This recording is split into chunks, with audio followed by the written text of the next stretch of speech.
4 minutes.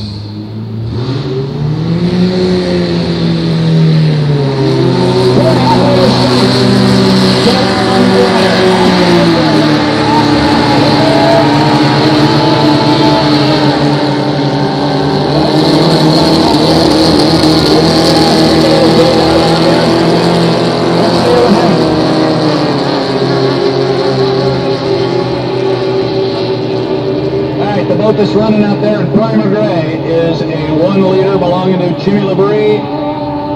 It has got J.W. Myers behind the wheel, and he is out there simply for a test session. So we're going to have 3 combatants in this. Boat number 4 will be driven by Dave Triscoe. Chris Panaris, the Biscuit, will be driving boat 137.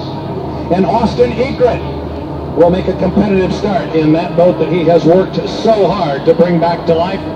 I got the story on that boat during the break while I was down in the pit area. It is not a brand new boat, but it might as well be, the amount of work he has put into it. So it's good to see Austin Egret back on the water here in that boat of his. That is the first boat coming down here to the corner. Young Mr. Egret, and here comes J.W. Myers. He is going to bring the 33 back to the dock. So whatever they were testing, he either didn't like it or he saw what he needed to, and going to bring the 33 back in.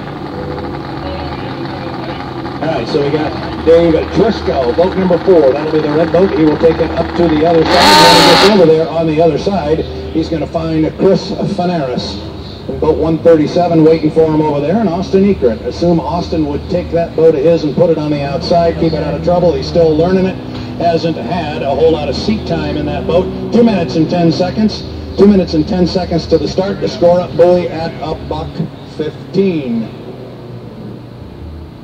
So we got all 3 of them up there in the corner. They will kill the time down to 1 minute and 15 seconds before the start. They'll cross start finish line. Whatever lane they are in, that is the lane they will start in on the following lap as we count down to 0.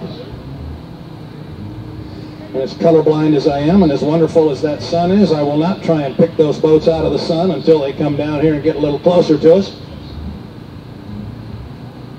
But I'm colorblind announcer. That's the best they could do for this weekend. Yeah. Now tell me the boats are red and green, and it doesn't do me any good. You could set them right in front of me, and I wouldn't see it. Okay, where's my man with the clock here? 1 minute and 17, 16, 15. That is a good score up. We're going to have Chris Panaris on the outside. Or excuse me, we're going to have Austin Egret on the outside. Yep, Triscoe is going to be in 1. Panaris will be in 2. Egret will be on the outside. Austin in that new boat.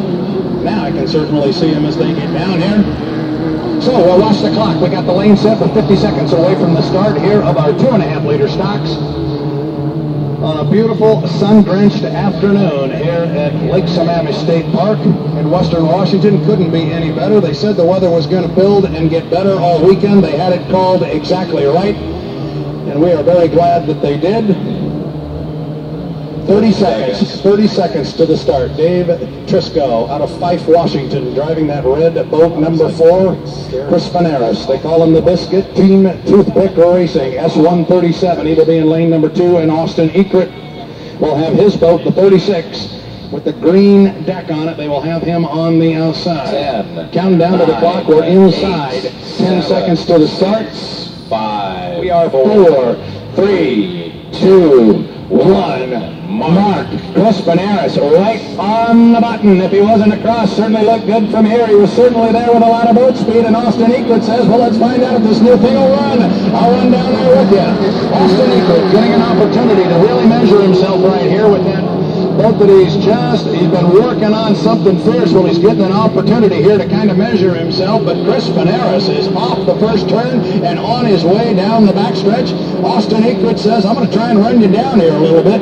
Don't have a lot of seat time in this boat yet, but let's see what she'll do. And the boat seems to be running very well. It seems to be a little loose as he runs it down the backstretch. He was kind of rocking back and forth across the sponsons in a kind of an unstable attitude there. If you look at the difference between the ride that Chris Panaris is getting, your leader, as he comes across start finish line, and then you look at the ride that Austin Egret is getting, and they are 2 entirely different things. There is a lot of air underneath Mr. Egret's boat. young man is handling it very well. He will learn to make that boat handle much better as they get more time with it. Meanwhile, Dave Triscoe will come down to complete lap number 1. He in boat number 4, and he is in 3rd place. Chris Fanaras, Team Toothpick, up the backstretch, boat running very well. Nobody is touching him right now, and Fanaras is just out there having a nice Sunday afternoon stroll around a lumpy Lake Sammamish. He won't try and put it too tight on the buoy row. This time slides out, plenty of room, nobody to pinch, nobody to push around. He's just looking for good, clean water. Got his radio crew over here telling him where to bring the boat down and where to run it. 2 up, 2 down, 2 to go. Chris Fanaras in boat 137, Team Toothpick Racing.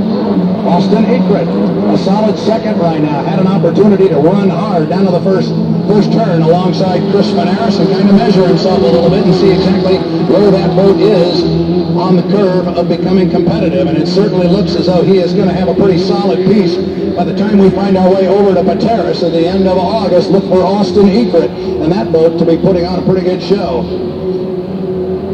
But Team Toothpick Racing, I tell you, they've been putting boats on the water this weekend, and they just keep right on rolling along.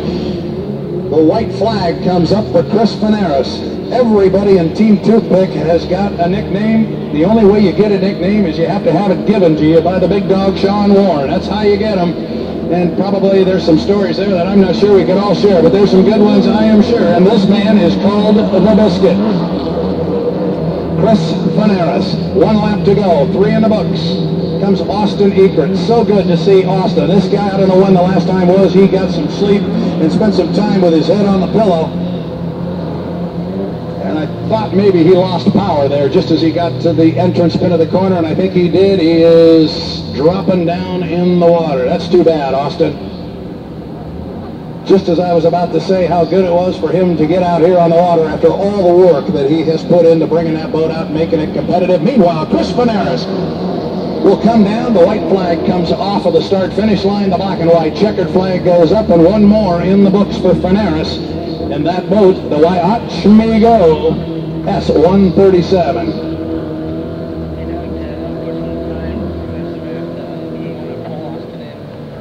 And he will bring it right straight into the pit area here.